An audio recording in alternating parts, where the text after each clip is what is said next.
C'est un nouvel album qui est disponible, son deuxième en carrière pour cet artiste qui provient du Québec, mais qui réside maintenant aux États-Unis avec son conjoint. Et on l'a joint d'ailleurs par, évidemment, la technologie pour faire, entre autres, un brin de conversation sur cet album du nom, donc, The Breath of Healing. C'est Justine Quetzal qui est là. Salut!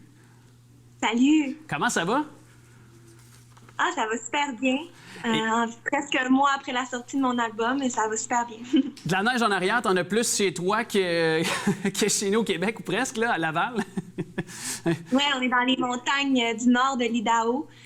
C'est super beau en ce moment. On a la belle vue des montagnes à partir de notre maison. Je me plains pas. Vraiment, je suis content de faire découvrir ta musique, justement, qui nous fait voyager, c'est le cas de le dire, dans les montagnes ou dans l'endroit qu'on veut avec ta musique, je trouve, du monde, mais qui porte réflexion.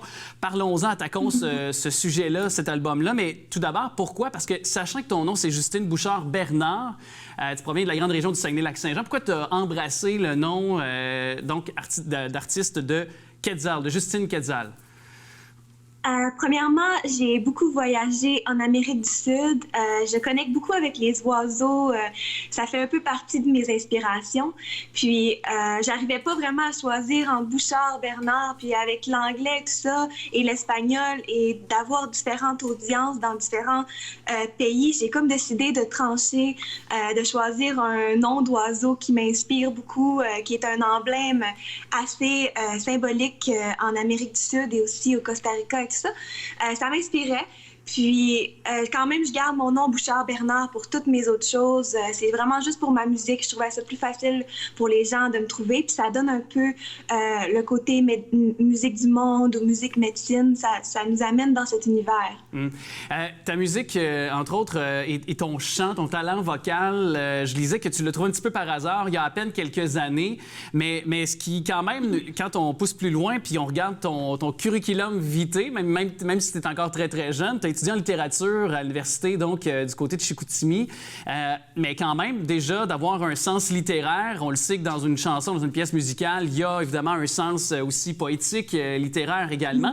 À quel point, justement, ta formation scolaire t'aide dans l'écriture de chansons? Ah, c'est une bonne question. Je pense que ça m'aide toujours un peu en arrière-plan parce que oui, j'ai toujours eu une facilité pour les langues. Je pense que c'est pour ça que j'ai étudié en lettres à l'université. C'était tout le temps un peu ma force, les langues, les traductions. Puis quand je reçois une chanson, moi, je reçois la mélodie. J'entends pas nécessairement les paroles tout de suite. Je vois comme une mélodie. Puis le travail d'écriture vient un peu après. Quelle histoire je veux raconter. Puis souvent, il va y avoir deux langues dans la même chanson. Ouais. Donc, c'est intéressant d'aller travailler avec les traductions. Puis je pense que mes études viennent un peu m'appuyer à ce niveau-là dans l'écriture. Et justement, on vient de bavarder sur, de la façon dont tu écris. Je faisais référence évidemment à tes études, mais tu déploies plusieurs langues sur tes albums, dont ton plus récent, dont il est sujet de discussion. Comment tu en arrives à choisir une langue pour donc aller sur une mélodie? Parce que c'est quand même pas banal, là. L'anglais, français, je pense que le portugais, l'espagnol, tu maîtrises plusieurs langues, là. C'est assez incroyable.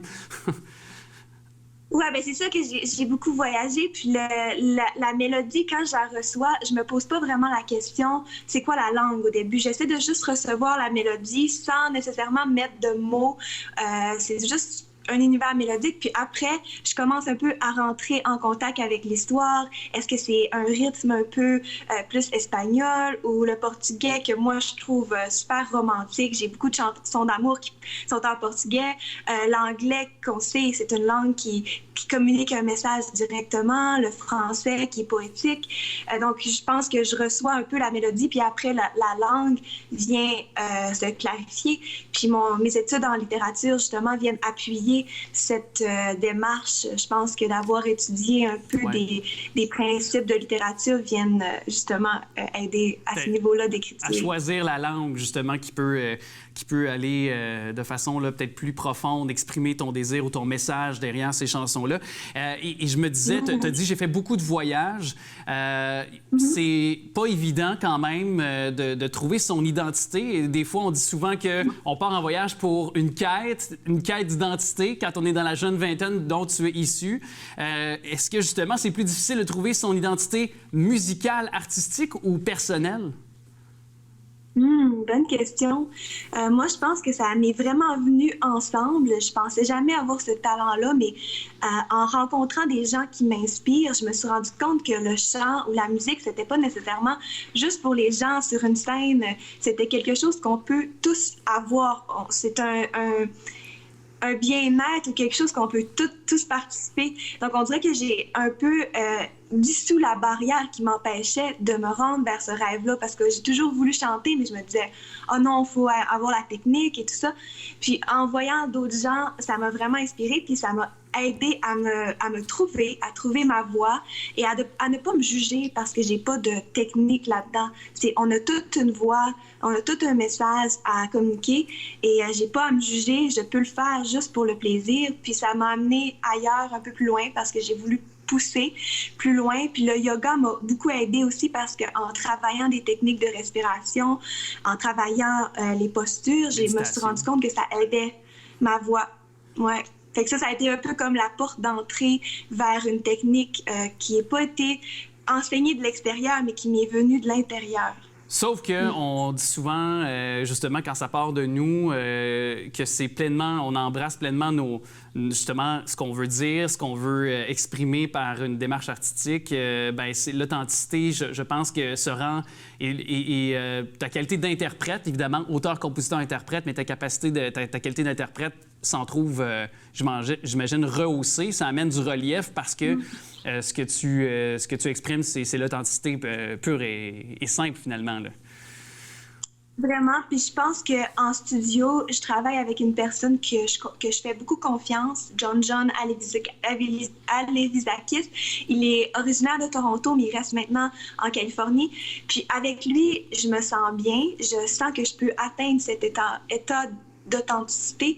Puis des fois, je le ressens pas. Puis la différence, elle est majeure entre me sentir bien et de juste communiquer ma passion sans avoir la pression extérieure ou une pression de performer. Puis il y a d'autres journées que je me sens moins bien. Puis non, on efface ça, puis on retrouve tout le temps, c'est ça, ce côté-là relax, qui partage sans avoir, c'est ça, de pression de performer nécessairement, là.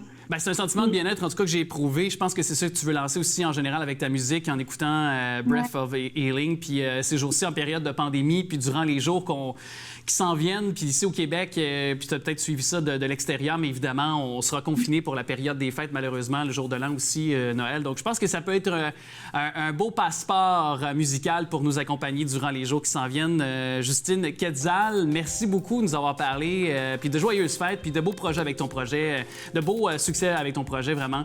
Je trouve que c'est très, très bon. Merci beaucoup. Merci de m'avoir invité à l'émission.